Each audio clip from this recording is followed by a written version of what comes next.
जब हम मध्ययुगीन भारत के बारे में सोचते हैं तो दिमाग में क्या आता है? किले, महल, बड़े बड़े शक्तिशाली साम्राज्य, है ना? लेकिन इस जानी पहचानी कहानी से परे एक और ही दुनिया थी।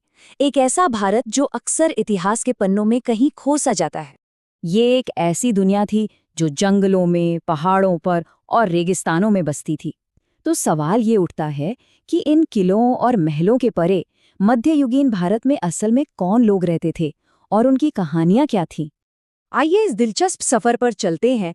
हम देखेंगे कि इतिहास की ये दूसरी कहानी क्या है, ये जनजातियां कौन थीं, सफर में उनकी जिंदगी कैसी कटती थीं, कैसे कुछ जनजातियों ने बड़े बड़े साम्राज्य खड़े कर दिए और आखिर में इस सब ने समाज को कैसे बदल कर रख दिया।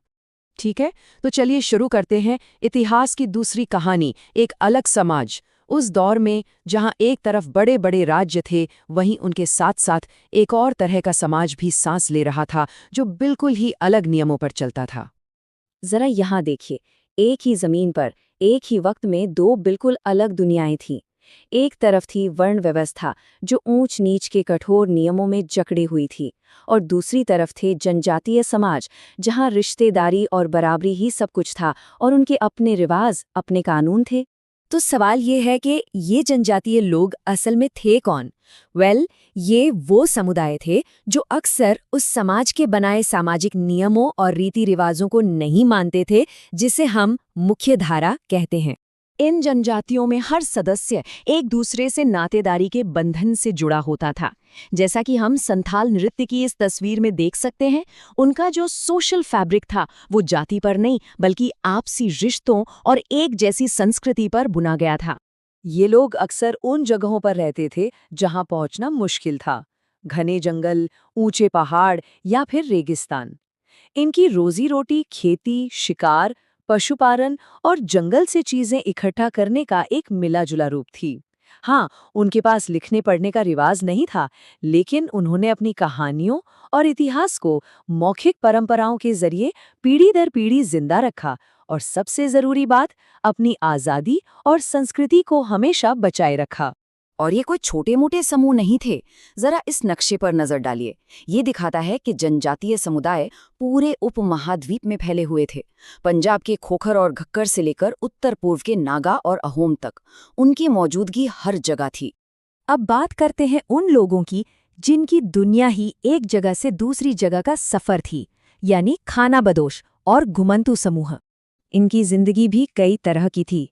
कुछ भीलों की तरह शिकारी थे, जैसा कि हम बाईं तस्वीर में देख सकते हैं, तो वहीं दूसरी तरफ व्यापारी खानाबदोश थे जो ऊंटों पर सामान लादकर एक इलाके को दूसरे से जोड़ते थे। इन व्यापारी खानाबदोशों में सबसे अहम थे बंजारे।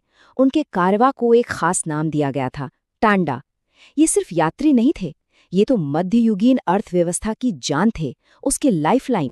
ये कितने बड़े पैमाने पर काम करते थे, इसका अंदाजा लगाने के लिए 17वीं सदी के एक अंग्रेज व्यापारी पीटर मुंडी की बात सुनिए। उन्होंने लिखा कि उन्होंने 14,000 बैलों का एक टांडा देखा जो अनाज ले जा रहा था। जरा सोचिए, 14,000 बैल! बंजारों की अहमियत इतनी ज्यादा थी कि वे मुगल सेना के लिए भी अनाज की ढुलाई करते थे। एक अनुमान है कि एक बड़ी मुगल सेना के लिए करीब 1 लाख बैल अनाज ढोते होंगे। सोचकर देखिए, उनके बिना इतनी बड़ी बड़ी सेनाओं और शहरों तक अनाज पहुंचता कैसे? वे सचमुच उस दौर की अर्थव्यवस्था की चलती फिरती धमनियां थीं। लेकिन रुकिए, कहानी यहीं खत्म नहीं होती। कुछ जनजातीय समाज सिर्फ छोटे छोटे समूहों में ही नहीं रहे, वे आगे बढ़े, संगठित हुए और उन्होंने शक्तिशाली राज्य बना लिए। इसका एक जबरदस्त उदाहरण है गोंडवाना, यानी गोंडों द्वारा बसा हुआ देश में रहने वाले गोंड लोग। उनके राज्य गढ़कटंगा ने ये साबित कर दिया कि एक जनजाति भी एक बड़ा सेंट्रलाइज साम्राज्य खड़ा कर सकती है। ये राज्य कितना बड़ा था? अकबर के दौर के इतिहास अकबरनामा में लिखा है कि गढ़कटंगा के गोंड राज्य में 70,000 गांव थे। 70,000! ये एक बहुत ही बड़ा और खुशहाल राज्य था।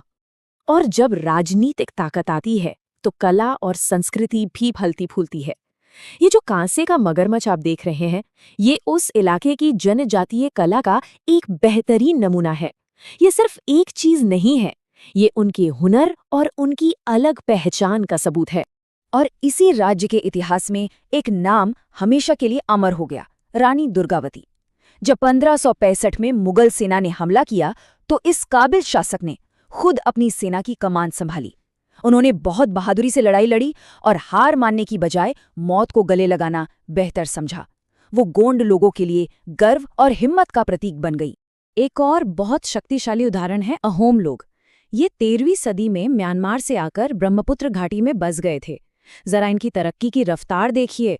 1530 के दशक तक ये बंदूकें इस्तेमाल करने लगे थे और 1660 के दशक तक तो ये बढ़िया क्वालिटी का बारूद और तोपे भी बनाने लगे थे। और तो और 1671 में सरायघाट की मशहूर लड़ाई में इन्होंने एक विशाल मुगल सेना को हरा दिया था। तो इन शक्तिशाली जनजातीय राज्यों के उदय और मुख्यधारा के समाज से उनके मेलजोल का नतीजा क्या हुआ? इसने दोनों को ही बदल दिया। ये एक बहुत ही दिलचस्प सामाजिक बदलाव था।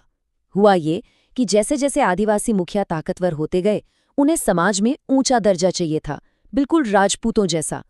ब्राह्मणों के समर्थन से उनके बड़े बड़े परिवार तो शासक वर्ग यानी रूलिंग क्लास का हिस्सा बन गए। लेकिन इसका असर पूरे समुदाय पर पड़ा।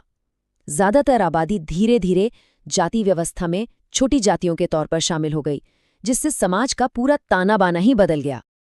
आखिर में ये सब हमें ये याद दिलाता है कि भारत का इतिहास सिर्फ राजाओं और साम्राज्यों की एक अकेली कहानी नहीं है।